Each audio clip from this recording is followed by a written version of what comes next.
ஸ்ரீ சாயி சச்சரித்திரம் அத்தியாயம் 29. 1. சென்னை பஜனை சங்கம். 2. டெண்டுல்கர், அதாவது தகப்பனாரும் மகனும். 3. Doctor captain Harde. 4. வாமன் நார்வேக்கர் ஆகியோரின் கதைகள். இந்த அத்தியாயம் சாய்பாபாவை பற்றிய மற்ற பல அற்புதமான சுவையான கதைகளை விவரிக்கிறது. சென்னை பஜனை சங்கம் 1916ஆம் ஆண்டில் இந்த குழு காசிக்கு தீர்த்த யாத்திரையாக புறப்பட்டது. ஒரு மனிதர், அவர் மனைவி, மகள், மைத்துனி ஆகியோரையே அந்த குழு கொண்டிருந்தது. துரதிருஷ்டவசமாக அவர்களின் பெயர்கள் குறிப்பிடப்படவில்லை. போகும் வழியில் அகமத் நகர் ஜில்லா கோபர்காவன் தாலுக்காவில் உள்ள ஷிரடியில் தமது பக்தர்களுக்கும் அங்கு சென்று தங்களது திறமைகளை காட்டிய திறமைசாலிகளுக்கும் தினந்தோறும் பணத்தை விநியோகித்து வரும் தாராளமும் அமைதியும் சாந்தியும் உடைய பெரும் ஞானி ஒருவர் இருக்கிறார் என்று அவர்கள் கேள்விப்பட்டனர். சாய்பாபாவால் தட்சணையாக ஏராளமான பணம் தினந்தோறும் சேகரிக்கப்பட்டது.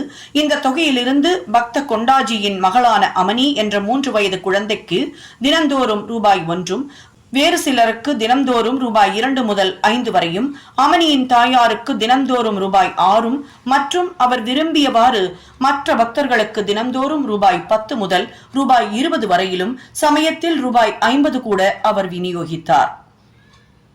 இவற்றை எல்லாம் கேள்விப்பட்டு அந்த கோஷ்டி ஷிரடிக்கு வந்து தங்கியது. அந்த குழு மிக நன்றாக பஜனை செய்து மிகச்சிறந்த பாடல்களை எல்லாம் பாடியது. ஆனால் அந்தரங்கமாக அவர்கள் பணத்திற்காக ஆசைப்பட்டனர். அந்த கோஷ்டியில் 3 பேராசை பிடித்தவர்களாய் இருந்தனர். ஆனால் அந்த வீட்டு தலைவியின் குணம் வேறுபட்டதாய் இருந்தது. அவளுக்கு பாபாவின் மேல் அன்பும் பிரியமும் இருந்தது. ஒரு நாள் மத்தியான ஆரத்தியின் போது அவளது பக்தி, நம்பிக்கை இவற்றில் பெரு மகிழ்ச்சியடைந்த பாபா அவளுக்கு அவளது இஷ்ட தெய்வ காட்சியை அளித்தார். வழக்கப்படி சாயிநாதனுக்கு பதில் சீதா நாயகனாக, அதாவது ராமனாக காட்சியளித்தார். அவளது இஷ்ட தெய்வத்தை கண்டு மிக மிக உருகி போய்விட்டாள். கண்களிலிருந்து ஆனந்த கண்ணீர் பொங்கி வழிய மகிழ்ச்சியில் கைகளை தட்டினாள். மக்கள் அவளது ஆனந்த நிலையைக் கண்டு அதிசயமுற்றனர். ஆனால் அதன் காரணத்தை அவர்கள் அறிய இயலவில்லை. பின்னர் மாலை பொழுதில் எல்லாவற்றையும் அவள் தன் கணவனுக்கு விளக்கினாள். சாய்பாபாவிற்கு பதிலாக அவள் எங்கனம் ராமரை கண்டாள் என அவள் கூறினாள். மிகுந்த எளிமையும் பக்தியும் உடையவளாதலால் அது அவளது மன பிராந்தியே என்று அவர் நினைத்தார். மற்றவர்கள் எல்லாம் சாய்பாபாவை பார்த்து கொண்டிருக்கும் போது நீ மட்டும் ராமனை காண்பதாவது என்று அவர் அவளை கேலி செய்தார். அவளது மனம் அமைதியாகவும் சாந்தமாகவும் இருந்த போதெல்லாம் அடிக்கடி ஸ்ரீராம தரிசனத்தை கண்டாள். ஆதலால் அவள் இந்த கூற்றிற்கு செவி சாய்க்கவில்லை. அற்புத காட்சி. இந்த மாதிரியாக எல்லாம் நடந்து கொண்டிருந்த போது ஒரு நாள் இரவு அவள் கணவர் தன் கனவில் அற்புத காட்சி ஒன்றை கண்டார். அது கீழ்வருமாறு. அவர் ஒரு பெரிய நகரத்தில் இருக்கிறார். போலீஸ் அவரை கைது செய்து கைகளை கட்டி லாக்கப்பில் வைத்திருக்கிறது. போலீஸ் நன்றாக அழுத்தி கட்டி கொண்டிருக்கும் போது ஜெயிலுக்கு வெளியில் சாய்பாபா அமைதியாக நின்று கொண்டிருப்பதை காண்கிறார். பாபா இவ்வளவு அருகில் இருப்பதைக் கண்டு வெளிப்படையான குரலில் அவரிடம், உமது புகழை கேள்விப்பட்டு நான் உமது திருவடிகளிடையே வந்தேன். தாங்களே நேரில் நின்று கொண்டிருக்கும் போது எனக்கு இந்த கேடு ஏன் நிகழ வேண்டும் என கேட்டார். பாபா, உனது கர்மத்தின் விளைவை நீ அனுபவித்தாக வேண்டும் என்றார். அதற்கு அவர், இந்த பிறவியில் இத்தகைய துரதிர்ஷ்டத்தை அளிக்கும் விதத்தில் நான் ஏதும் செய்யவில்லையே என்றார். பாபா, இந்த பிறவியில் இல்லை என்றால் உனது போன பிறவியில் நீ ஏதும் பாவம் செய்திருப்பாய் என்றார். அதற்கு அவர், எனது முந்தைய பிறவி பற்றி எனக்கு ஏதும் தெரியாது. ஆனால் அப்படியே நான் செய்திருப்பதாகவே வைத்துக் கொண்ட போதிலும் தங்கள் சாநியத்தின் முன்னர் நெருப்பில் வைக்கோல் எரிவதைப் போன்று ஏன் அவைகள் அழிக்கப்படக்கூடாது என்றார். அதற்கு பாபா, உனக்கு அத்தகைய நம்பிக்கை உண்டா என வினவினார். அவர் ஆம் என்றார். பாபா, உனது கண்களை மூடு என்றார். அவர் கண்களை மூடியதுதான் தாமதம். ஏதோ ஒன்று கீழே விழுந்து பலத்த அடிபடுவது போல கேட்டது. அவர் கண்களை திறந்தபோது தாம் விடுதலையாகி இருப்பதையும் போலீஸ் ரத்தம் சிந்தி கீழே விழுந்து கிடப்பதையும் கண்டார். மிகவும் பீதியடைந்து பாபாவை அவர் பார்த்தார். அதற்கு பாபா, நீ இப்போது நன்றாக பிடிபட்டு கொண்டாய். இப்போது அதிகாரிகள் வந்து உன்னை கைது செய்வார்கள் என்றார். அவர் கெஞ்சினார். தங்களை தவிர என்னை காப்பாற்றுவார் வேறு ஒருவரும் இல்லை. எப்படியாவது என்னை காப்பாற்றுங்கள் என்றார். பின்னர் பாபா அவரை மீண்டும் கண்களை மூடச் சொன்னார். அவர் அதே மாதிரியாக செய்து பின் கண்களை திறந்ததும் அவர் ஜெயிலுக்கு வெளியே விடுதலையாகி இருப்பதையும் பாபா அவருக்கு அருகில் இருப்பதையும் கண்டார். பாபாவின் காலடிகளில் அப்போது அவர் விழுந்தார். இந்த நமஸ்காரத்திற்கும் முந்தைய நமஸ்காரங்களுக்கும் ஏதேனும் வித்தியாசம் உண்டா என பாபா வினவினார். ஏராளமான வித்தியாசம் இருக்கிறது. எனது முந்தைய நமஸ்காரங்கள் எல்லாம் தங்களிடமிருந்து பணம் பெறுவதற்காக செய்யப்பட்டன. ஆனால் இந்த நமஸ்காரமோ தாங்கள் கடவுள் என்ற எண்ணத்தில் செய்யப்படுகிறது. அத்துடன் தாங்கள் முஸ்லீமாக இருந்து கொண்டு இந்துக்களை பாழ்படுத்துவதாக நினைத்தேன் என்றார். அதற்கு பாபா, முகமதிய கடவுள் மீது உனக்கு நம்பிக்கை இல்லையா என்றார். அவர் இல்லை என்றார். பாபா, பஞ்சா என்ற உலோகத்தாலான கை அடையாளம் உங்கள் வீட்டில் இல்லையா? தாபூத் அதாவது மொஹரம் சமயத்தில் நீ அதை வழிபடுவதில்லையா? கல்யாணம் மற்றும் இதர பண்டிகை காலங்களில் நீங்கள் அமைதிப்படுத்தி ஆற்றும் காட்பீபி என்ற மற்றொரு முகமதிய பெண் தெய்வம் உங்கள் வீட்டில் இல்லையா என கேட்டார். அவர் இவைகளெல்லாம் ஒத்துக்கொண்டார். அதற்கு பாபா, உனக்கு வேறென்ன வேண்டும் என கேட்டார். அவரது குரு ராம்தாஸின் தரிசனத்தை பெற அவர் மனதில் அவா ஒன்று எழுந்தது. அப்போது பாபா பின்னால் திரும்பி பார்க்க சொன்னார். அவர் திரும்பிய போது ராம்தாஸ் நின்று கொண்டிருந்தார். அவர் காலடியில் விழப்போன போது ராம்தாஸ் மறைந்து விட்டார். பின்னர் அவர் பாபாவை விருப்பத்துடன், நீங்கள் வயதானவராக தோன்றுகிறீர்களே, உங்கள் வயது என்னவென்று தெரிந்து கொள்ளலாமா என கேட்டார். அதற்கு பாபா, என்ன, நான் கிழவன் என்றா சொல்கிறாய்? என்னோடு ஒரு ஓட்டப்பந்தயம் விட்டு பார்த்து விடுவோமா என கேட்டார். இதை கூறிவிட்டு பாபா ஓடத் தொடங்கினார். அவரும் பின்னால் ஓடினார். ஓடும்போது பாபா அவர் தம் பாதத்தால் எழுப்பிய தூசியில் மறைந்து விட்டார். அவரும் கண் விழித்தார். விழித்தபின் கனவு காட்சியை பற்றி அவர் தீவிரமாக சிந்தித்தார். அவரது மனோபாவனை முற்றிலுமாக மாறிவிட்டது. பாபாவின் பெருமையை அவர் உணர்ந்து கொண்டார். இதன் பின் அவரது பறிக்கும் குணமும் சந்தேகமும் மறைந்து ஒழிந்தன. பாபாவின் பாதாம்புயத்தில் உண்மையான பக்தி அவருக்கு ஏற்பட்டது. அந்த காட்சி கனவுதான். ஆனால் கேட்கப்பட்ட வினா விடைகள் மிகவும் விறுவிறுப்பானதும் பொருள் செறிந்ததுமாகும். மறுநாள் காலை எல்லோரும் ஆரத்திக்காக மசூதியில் குழுமிய போது பாபா அவருக்கு 2 ரூபாய் மதிப்புள்ள இனிப்புகளையும் தம் பாக்கெட்டில் இருந்து 2 ரூபாய் பணமும் எடுத்து பிரசாதமாக அளித்தார். மேலும் சில நாட்கள் அவரை அங்கு தங்கச் செய்து, அல்லாஹ் உனக்கு தாராளமாக அளிப்பார், உனக்கு எல்லாவித நன்மைகளையும் செய்வார் என்று ஆசி கூறினார். அங்கு அவர் அதிகமாக பணம் பெறவில்லை. ஆனால் அதற்கும் மேலானவைகளை பெற்றார். அதாவது பாபாவின் ஆசியை. அது அவருக்கு தொடர்ந்து நன்மை அளித்து வந்தது. பின்னால் அக்கோஷ்டிக்கு ஏராளமான பணம் கிடைத்தது. அவர்களது பிரயாணம் வெற்றிகரமாக முடிவடைந்தது. அவர்கள் பிரயாணத்தின் போது எவ்வித அசௌகரியமோ தொல்லையோ ஏற்படவில்லை. பாபாவின் அருளால் எய்திய ஆனந்தத்தையும் ஆசிகளையும் நினைத்தவாறே பத்திரமாகவும் சௌக்கியமாகவும் வீடு திரும்பினர். டெண்டுல்கர் குடும்பம். பாந்திராவில் டெண்டுல்கர் என்னும் குடும்பம் ஒன்று இருந்தது. அதன் உறுப்பினர்கள் எல்லோரும் பாபாவிடம் பக்தி பூண்டவர்களாக வாழ்ந்து வந்தனர். ஸ்ரீ சாய்நாத் பஜன் மாலா என்னும் 800 செய்யுட்கள் கொண்ட ஒரு நூலை திருமதி சாவித்ரி பாயி டெண்டுல்கர் பதிப்பித்திருக்கிறார். அது பாபாவின் லீலைகளை எல்லாம் விளக்குகிறது. பாபாவை பற்றி ஆர்வம் கொண்டோர் எல்லோரும் படிக்க உகந்த நூல் அது. பாபு டெண்டுல்கர் என்னும் அவர்களது புதல்வன் இரவும் பகலும் அரும்பாடு பட்டு படித்துக் கொண்டிருந்தான். அவன் மருத்துவ பரீட்சைக்கு செல்ல வேண்டும். சில ஜோசியர்களை கலந்து ஆலோசித்தான். அவனது ஜாதகத்தை பரிசீலித்துவிட்டு கிரகங்கள் அவனுக்கு இந்த வருடம் சாதகம் இல்லை என்றும், எனவே அடுத்த வருடம் அவன் பரீட்சைக்கு சென்றால் நிச்சயம் வெற்றி பெறுவான் என்றும் அவர்கள் கூறியிருந்தனர். இது அவனை கவலைக்குள்ளாக்கி நிலை கொள்ளாமல் இருக்கச் செய்தது. சில நாட்களுக்கு பின் அவனது தாயார் ஷிரடி சென்று பாபாவை கண்டாள். பல விஷயங்களுடன் சில நாட்கள் பரீட்சை எழுதவிருந்த தன் மகனின் கவலைக்கிடமான நிலைமையையும் அவள் பாபாவுக்கு தெரிவித்தாள். இதை கேட்டுவிட்டு பாபா கூறினார், உனது மகனிடம் என்னை நம்பும்படி சொல். ஜாதகம், கைரேகைக்காரர்களின் ஜோசியம் ஆகிய முன்னோடி முறைகளை தூக்கி எறிந்துவிட்டு அவன் பாட்டுக்கு படித்துக் கொண்டிருக்கட்டும். பரீட்சையை அமைதியாக எழுதட்டும். அவன் இந்த ஆண்டு தேறுவது உறுதி. என்னை நம்பும்படியும் ஏமாற்றம் அடைய வேண்டாம் என்றும் சொல் என்றார்.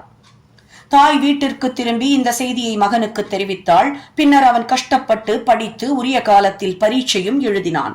எழுதும் பேப்பர்களை, அதாவது ரிட்டன், அவன் நன்றாக செய்திருந்தான். ஆனால் சந்தேகத்தால் பீடிக்கப்பட்டு பாஸ் செய்வதற்கு போதுமான மார்க்குகள் தான் பெறப்போவதில்லை என்று எண்ணினான். எனவே வாய்மொழி பரீட்சைக்கு, அதாவது ஓரல் எக்ஸாமினேஷன் போவதை பற்றி அவன் கவலைப்படவில்லை.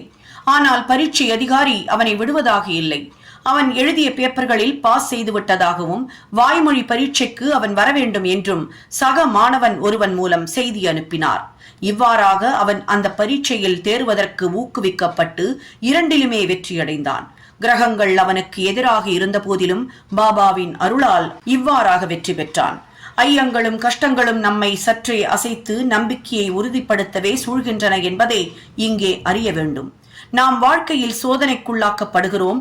முழு நம்பிக்கையுடன் பாபாவை பற்றி கொண்டு நமது முயற்சிகளை தொடர்ந்து செய்வோமானால் நமது முயற்சிகள் அனைத்தும் முடிவாக வெற்றி பெறும். இந்த பையனின் தந்தையாரான ரகுநாத் ராவ் பம்பாயில் உள்ள வெளிநாட்டு வாணிப கம்பெனி ஒன்றில் பணியாற்றி வந்தார். வயதாகிவிட்டபடியால் அவரால் வேலையை சரியாக செய்ய இயலவில்லை. எனவே அவர் ஓய்விற்காக விடுப்பு எடுக்க வேண்டியதாயிற்று. விடுமுறையின் போது அவர் தேகநிலை முன்னேறாததால் லீவை அதிகப்படுத்துவதோ அல்லது வேலையினின்று ஓய்வு பெறுவதோ தவிர்க்க முடியாததாகிவிட்டது. அவர் முதுமையும் நம்பிக்கையும் வாய்ந்த பணியாளராக இருப்பதால் அந்த ஸ்தாபனத்தின் முக்கிய மேனேஜர் அவருக்கு ஒரு பென்ஷனுடன் ஓய்வு கொடுக்க தீர்மானித்தார். எவ்வளவு பென்ஷன் கொடுப்பது என்ற பிரச்சனை இத்தகைய தீர்மானத்திலிருந்து வந்தது. அவர் மாதம் ரூபாய் 150 பெற்று வந்தார். பென்ஷன் தொகையான ரூபாய் 75 வீட்டு செலவுகளை பராமரிக்க போதுமானவை அல்ல. எனவே அவர்களெல்லாம் இந்த விஷயத்தில் கவலை உள்ளவர்களாக இருந்தனர். முடிவான ஏற்பாட்டிற்கு 15 நாட்களுக்கு முன்பாக பாபா திருமதி டெண்டுல்கரின் கனவில் தோன்றி, பென்ஷன் 100 ரூபாயாக அளிக்கப்பட வேண்டும் என நான் விரும்புகிறேன், இது உனக்கு திருப்திதானே என்று கேட்டார். பாபா, இந்த மாதிரி ஏன் என்னை கேட்க வேண்டும்? நாங்கள் உங்களையே முழுவதும் நம்புகிறோம் என்று திருமதி டெண்டுல்கர் பதிலளித்தார். பாபா ரூபாய் 100 என்று கூறிய போதும் ரூபாய் 10 இன்னும் அதிகமாகவே கொடுக்கப்பட்டது. இது ஒரு விசேஷ நியதியாக தமது பக்தர்களுக்கு அத்தகைய அற்புதமான அன்பையும் பாதுகாப்பையும் பாபா நிச்சயமாகவே காண்பிக்கிறார் என்பதை உணர்த்துகிறது. கேப்டன் ஹாடே. பிக்கானீரில் தங்கியிருந்த கேப்டன் ஹாடே என்பவர் பாபாவின் மிக பெரும் பக்தர். ஒருமுறை அவரது கனவில் பாபா தோன்றி, என்னை மறந்து விட்டாயா என்று கேட்டார். ஹாடே உடனே பாபாவின் பாதங்களை பிடித்துக் கொண்டு, தனது தாயை குழந்தை மறந்துவிட்டால் அது எங்கனம் காப்பாற்றப்படும் என கேட்டார். பின்னர் ஹாடே தோட்டத்திற்கு சென்று அவரைக்காய் பறித்து ஒரு விருந்துக்கும் தட்சிணைக்கும் ஏற்பாடு செய்துவிட்டு இவைகளை எல்லாம் பாபாவிற்கு சமர்ப்பிக்க இருந்தபோது விழித்துக் கொண்டார். சில நாட்களுக்கு பின் அவர் குவாலியர் வந்தவுடன் ஒரு நண்பருக்கு ரூபாய் 12 மணி ஆர்டர் மூலம் அனுப்பி ரூபாய் 2 ஷிதா, அதாவது மளிகை பொருட்களுக்கும் காய்கறிகளுக்கும் ரூபாய் 10 பாபாவிற்கு தட்சணையாக அளிக்கும் குறிப்பையும் அனுப்பியிருந்தார். அந்த நண்பர் ஷிரடிக்கு சென்று குறிப்பிடப்பட்ட சாமான்களை எல்லாம் வாங்கினார். ஆனால் காய்கறிகள் கிடைக்கவில்லை. சிறிது நேரத்தில் தலையில் சுமந்து கொண்டு ஒரு கூடைக்காரி வீதியில் எதிர்பட்டாள். வியப்பிற்கேற்ப அந்த கூடையில் வேண்டிய அவரைக்காய் கிடைத்தது. அது வாங்கப்பட்டு மற்றெல்லா பொருட்களுடன் சேர்த்து கேப்டன் ஹாடேயின் சார்பில் பாபாவிற்கு சமர்ப்பிக்கப்பட்டன. நிமோன்கர் அடுத்த நாள் நைவேத்தியம், அதாவது சோறும் காய்கறியும் தயார் செய்து பாபாவுக்கு கேப்டன் ஹாடேயின் சார்பில் சமர்ப்பித்தார். சாப்பிடும்போது அவரைக்காயையே பாபா முதலில் எடுத்து சாப்பிட்டதையும் சாதம் முதலியவற்றை தொடாதது கண்டும் அனைவரும் அதிசயப்பட்டனர். இதை தன் நண்பன் மூலமாக கேட்டறிந்த ஹாடேயின் மகிழ்ச்சி கரைகாணாது போயிற்று. புனிதமாக்கப்பட்ட நாணயம். பாபாவின் ஸ்பரிசத்தால் புனிதமாக்கப்பட்ட நாணயம் ஒன்று தன் வீட்டில் இருக்க வேண்டுமென பிரிதொரு சமயத்தில் கேப்டன் ஹாடே விரும்பினார். ஷிரடிக்கு போய்க் கொண்டிருந்த நண்பர் ஒருவரை சந்தித்தார். அவரிடம் தமது நாணயத்தை அனுப்பினார். அந்த நண்பர் ஷிரடிக்கு சென்று நமஸ்கரித்த பின் முதலில் தமது ரூபாயை தட்சணையாக அவர் பாபாவிற்கு அளித்தார். அதை அவர் வாங்கி சட்டை பையில் போட்டுக் கொண்டார். பின் நண்பர் ஹாடேயின் நாணயத்தை கொடுத்தார். அதை பாபா கையில் வாங்கி உற்று பார்த்துவிட்டு தமது வலது கை கட்டை விரலால் சுண்டிவிட்டு பிடித்து விளையாடினார். பின் அந்த நண்பரிடம் அவர் உதிப்பிரசாதத்துடன், இதை அதன் உரிமையாளரிடம் திரும்பக் கொடு, அவரிடமிருந்து எனக்கு எதுவும் வேண்டியதில்லை என்று கூறு, அமைதியுடனும் திருப்தியுடனும் அவரை வாழச் சொல் என்று கூறினார். அந்த நண்பர் குவாலியருக்கு திரும்பி புனிதமாக்கப்பட்ட நாணயத்தை ஹாடேயிடம் திரும்ப அளித்து ஷிரடியில் நிகழ்ந்த எல்லாவற்றையும் அவருக்கு கூறினார். இந்த முறை ஹாடே மிகவும் மகிழ்ந்து பாபா எப்போதும் தாம் விரும்பிய மாதிரியான நல்ல எண்ணங்களை ஊக்குவிக்கிறார் என உணர்ந்தார். பாபாவும் அதையே முறையாக நிறைவேற்றினார். வாமன் நார்வேக்கர். இப்போது வாசகர்கள் மற்றொரு கதையை கேளுங்கள். வாமன் நார்வேக்கர் என்று அழைக்கப்படும் மனிதர் ஒருவர் பாபாவை மிகவும் நேசித்தார். அவர் ஒருமுறை ஒரு நாணயம் கொண்டு வந்தார். அதன் ஒரு பக்கத்தில் ராமர், சீதா, லக்ஷ்மணர் ஆகியோர்களின் உருவங்களும் மற்றொரு பக்கத்தில் கூப்பிய கரங்களுடன் ஆஞ்சநேயர் உருவமும் பொறிக்கப்பட்டிருந்தது. அதை பாபா தமது ஸ்பரிசத்தால் புனிதப்படுத்தி உதியுடன் திருப்பி அளிக்க வேண்டும் என்ற எண்ணத்தில் பாபாவிற்கு அதை அவர் அளித்தார். ஆனால் பாபா உடனே அதை தம் பாக்கெட்டிற்குள் போட்டுக் கொண்டு விட்டார். வாமன் ராவின் எண்ணத்தை ஷாமா பின்னர் பாபாவிற்கு தெரிவித்து அதை திருப்பி அளிக்க வேண்டினார். பாபா பின்னர் வாமன் ராவின் முன்னிலையில் இவ்வாறு பேசினார். அது ஏன் அவருக்கு திருப்பி அளிக்கப்பட வேண்டும்? அதை நாமே தான் வைத்துக் கொள்ள வேண்டும். அதற்காக ரூபாய் 25 கொடுத்தாரானால் அது திருப்பி அளிக்கப்படும் என்றார். வாமன் ராவ் ரூபாய் 25 சேகரித்து அவற்றை பாபாவின் முன்னிலையில் வைத்தார். பின்னர் பாபா அந்த நாணயத்தின் மதிப்பு 25 ரூபாயை விட மிக மிக அதிகமாகும். ஷாமா, இந்த ரூபாயை எடுத்து நமது ஸ்டோரில் வைத்துக்கொள். நாணயத்தை உனது பூஜை அறையில் வைத்து வழிபடு என்றார். பாபா இந்த மாதிரியான செயலை ஏன் பின்பற்றினார் என்பதை கேட்க ஒருவருக்கும் தைரியமில்லை. ஒவ்வொருவருக்கும் எது மிகச் சிறந்தது, மிக பொருத்தமானது என்பதை பாபா மட்டுமே அறிவார். ஸ்ரீ சாயியை பணிக, அனைவருக்கும் சாந்தி நிலவட்டும். சாய் என்பர்கள் அனைவர் வீட்டிலையும் இருக்க வேண்டிய பொக்கிஷம் சாய் சச்சரித்ர. புத்தகம் இருக்கோ இல்லையோ, இந்த ஒலி வடிவிலான சாய் சரித்ரா உங்களுடைய ஒவ்வொருவர் வீட்டிலையும் ஒலித்து உங்களுக்கு தேவையான சந்தோஷத்தையும் நிம்மதியையும் கொண்டு வந்து சேர்க்கணும் அப்படிங்கிறது மட்டும்தான் எங்களுடைய எண்ணம். கண்டிப்பாக மிகப்பெரிய மாற்றத்தை உண்டு பண்ணக்கூடிய இந்த சாய் சரித்ரா தினமும் ஒரு அத்தியாயத்தை கேட்பவர்களுக்கு கண்டிப்பாக மிகப்பெரிய பலன்கள் காத்திருக்கு. 51 அத்தியாயங்களும் தெளிவான உச்சரிப்புல, மிதமான வேகத்துல, சரியான விகிதத்துல கொடுத்து உங்களுக்கான சந்தோஷத்தையும் அள்ளி தரக்கூடிய இந்த சேனலை சப்ஸ்கிரைப் பண்ணாதவர்கள் கண்டிப்பா சப்ஸ்கிரைப் பண்ணி மற்றவர்களுக்கும் ஷேர் பண்ணுங்க. உங்களுடைய லைக் அண்ட் கமெண்ட்ஸ் கண்டிப்பா எங்களை உற்சாகம் ஊட்டும். எப்பொழுதும் உங்களுடைய சந்தோஷம் நிலைத்திருக்கட்டும். நன்றி, வணக்கம்.